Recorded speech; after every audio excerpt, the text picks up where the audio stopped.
Hello friends, मेरा नाम अंकुर तिवारी और स्टडी फॉर जॉब्स में आपका स्वागत है। तो आज बायोलॉजी का है थ्योरी का पार्ट 2। पहला पार्ट मैं रिकॉर्ड किया, उसमें आपने नहीं देखा है तो आप उसको देख लीजिएगा जाके। तो फिर नए आगे से स्टार्ट करते हैं तारक काय से। ठीक है, तो जो तारक काय है इसकी खोज सर्वप्रथम टी बोवेरी ने 1888 में की थी तथा यह जो एक बेलनाकार छोटी संरचना होती है, जो तारक काय है एक छोटी संरचना होती है जिसकी खोज किसने की थी? टी बोवेरी ने। जो केवल जंतु कोश तारक काय केवल जंतु कोशिकाओं पाई जाती है जिसमें तारक केंद्र पाया जाता है। अब इस तारक केंद्र से क्या होता है कि इससे एस्ट्रल किरणें निकलती हैं। ठीक है ना। इसका और जो कार्य है यह कोशिका विभाजन में सहायता करता है। जो तारक काय है वो कोशिका विभाजन में सहायता करता है तथा जो एस्ट्रल किरणें निकलती हैं वो गुणसूत्र से जुड़कर उसे अपनी ओर खींचती हैं। ठीक है, जिससे गुणसूत्र दो भागों में विभाजित हो जाते हैं। अब आ जाते हैं कोशिका के प्रकार। तो पहली कोशिका कौन सी होती है? प्रोकैरियोटिक कोशिका। अब ये कोशिका क्या होती है? इन जीवों में कोशिका में केंद्रक जो होता है स्पष्ट रूप से नहीं पाया जाता है। ये सरल जीव होते हैं तथा इनके ऊपर केंद्रक झिल्ली भी नहीं पाई जाती है तथा केवल क्रोमैटिन पदार्थ पाया जाता है। क्रोमैटिन नहीं, क्रोमैटिन पदार्थ पाया जाता है। क्रोमैटिन, ठीक है। इसमें इसमें केवल क्रोमैटिन पाया जाता है। यहाँ पे टिंग की जगह टिन हो जाए। क्रोमैटिन पदार्थ पाया जाता है तथा इनके केंद्र को न्यूक्लियोटाइड या केंद्रक काय कहते हैं, जैसे नीलहरित शैवाल, जीवाणु। ये प्रोकैरियोटिक कोशिका के उदाहरण होते हैं। नेक्स्ट चलते हैं यूकैरियोटिक कोशिका। अब ये समस्त जीव जंतु और ईस्ट में पाई जाती है। जंतु, पादप तथा ईस्ट में पाई जाती है तथा यह प्रोकैरियोटिक कोशिका से अधिक जटिल होती है। इसकी जो केंद्रक होता है वो दोहरी झिल्ली द्वारा कोशिका द्रव से पृथक रहता है। यह जंतु कोशिका, प्रोटिस्टा, कवक और पादप में पाई जाती है। मतलब जो ये यूकैरियोटिक होती है ये जंतु में, पादप में, प्रोटिस्टा, कवक में पाई जाती है। सभी यूकैरियोटिक कोशिकाएं जो होती हैं एक समान नहीं होती है। पादप में कोशिका भित्ति जंतु कोशिका से अलग होती है। ठीक है, अब इनके अंतर थोड़ा देख लेते हैं। प्रोकैरियोटिक और यूकैरियोटिक कोशिकाओं में अंतर। तो जो प्रोकैरियोटिक में जो केंद्रक होता है इनमें केंद्रक कला तथा केंद्रिका अनुपस्थित होते हैं। प्रोकैरियोटिक कोशिका में केंद्रक कला तथा केंद्रिका अनुपस्थित होते हैं, और जबकि यूकैरियोटिक में केंद्रक कला और केंद्रिका दोनों पाए जाते हैं। ठीक है, नेक्स्ट कोशिकांग। अब इनमें झिल्ली युक्त कोशिकांग जैसे माइटोकॉन्ड्रिया हुआ, लवक हुआ, अंतःप्रद्रव्यी जालिका हुई, ये सब प्रोकैरियोटिक में नहीं पाए जाते हैं। ठीक है, और जबकि यूकैरियोटिक कोशिका में झिल्ली युक्त कोशिकांग पाए जाते हैं।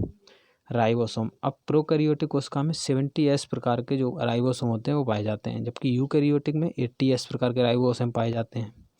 हरित लवक। इसमें कुछ जीवाणु प्रकाश संश्लेषण करते हैं जो झिल्लीदार पुटिका में रहते हैं। तो इसमें इतना ही समझ लो, हरित लवक जो प्रोकैरियोटिक में है इसमें कुछ जीवाणु प्रकाश संश्लेषण करते हैं तथा यूकैरियोटिक में क्या होता है कि इसमें प्रकाश संश्लेषण जो है पादप कोशिकाओं में, हरित लवक में होता है। ठीक है, माइटोकॉन्ड्रिया। अब प्रोकैरियोटिक में जो श्वसन होता है वो प्लाज्मा झिल्ली में होता है, जबकि यूकैरियोटिक में श्वसन माइटोकॉन्ड्रिया में होता है।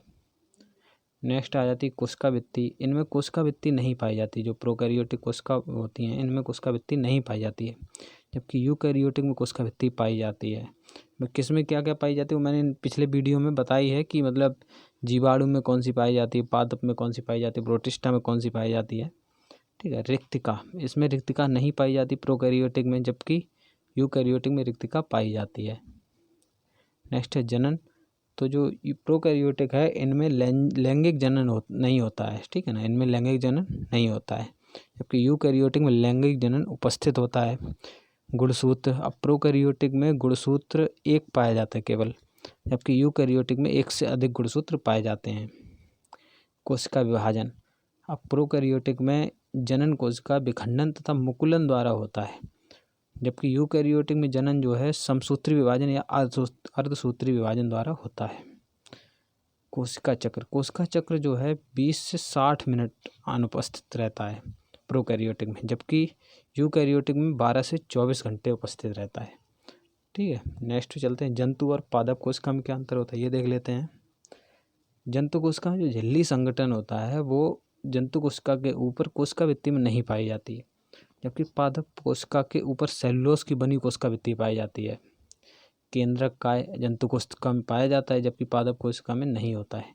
केंद्रक, इनमें केंद्रक जो है जंतु कोशिका में कोशिका के मध्य में होता है, जबकि पादप कोशिका में केंद्रक जो है एक तरफ होता है।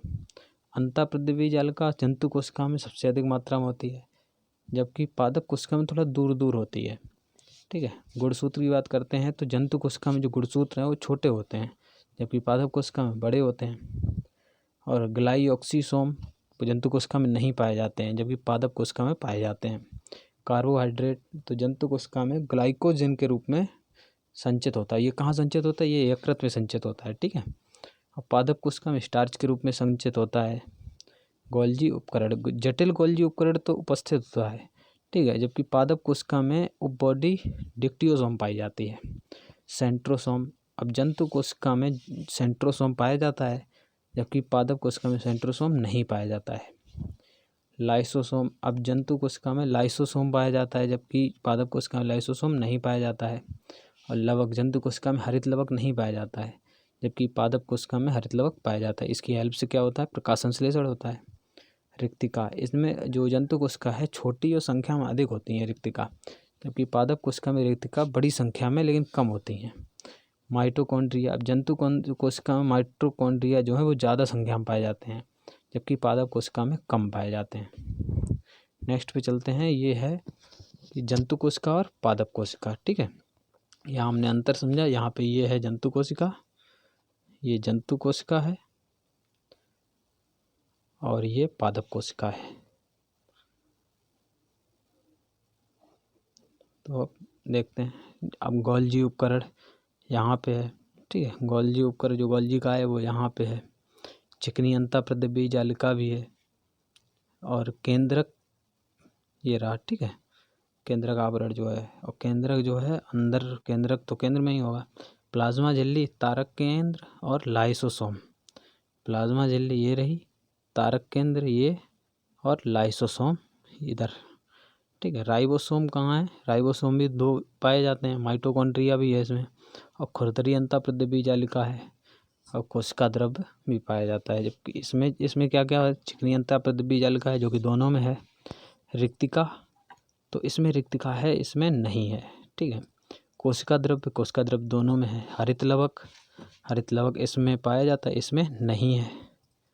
राइबोसोम दोनों में है। माइटोकॉन्ड्रिया भी दोनों में है। ठीक है। बस संख्या अलग अलग हो जाती है। कोशिका भित्ति इसमें है पादप कोशिका में, जबकि जंतु कोशिका में नहीं है। संलग्न कोशिका है, इसको छोड़ो। प्लाज्मा झिल्ली दोनों में पाई जाती है। केंद्रक आवरण दोनों में है। ठीक है। केंद्रक आवरण दोनों में है। गोल्जी का दोनों में है। और हरित लवक सिर्फ इसमें है। हरित लवक, ठीक है, इसमें नहीं है। केंद्रक दोनों में है। और खुरदरी अंतःप्रद्रव्य जालिका भी दोनों में है। ठीक है। खुरदरी अंतःप्रद्रव्य जालिका दोनों में है। पैरोक्सीसोम ये है। ठीक।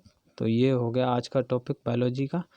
इसको आप रिवाइज कीजिए, फिर मिलते हैं नेक्स्ट वीडियो में। पसंद आया तो इसको लाइक कीजिए, शेयर कीजिए, सब्सक्राइब कीजिए। ठीक है। तो मिलते हैं नेक्स्ट वीडियो में। धन्यवाद।